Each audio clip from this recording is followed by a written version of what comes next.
అందులో ఒకటి నేను మీతో తెలుగులో మాట్లాడాలి, ఇంకోటి ఇచ్చిన మాట నిలబెట్టుకోవాలి.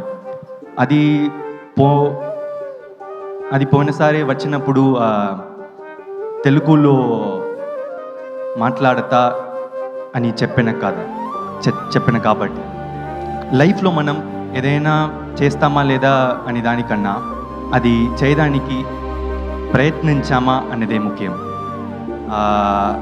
మా రిటర్న్ ఆఫ్ ద డ్రాగన్, ఓ మామూలు అబ్బాయి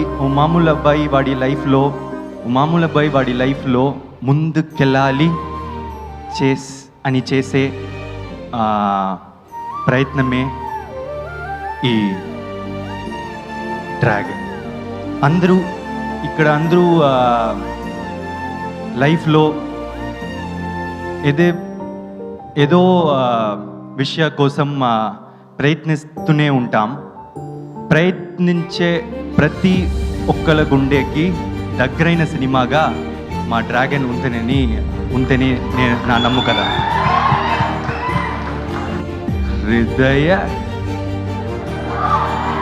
హృదయ పూర్వక ధన్యవాదాలు.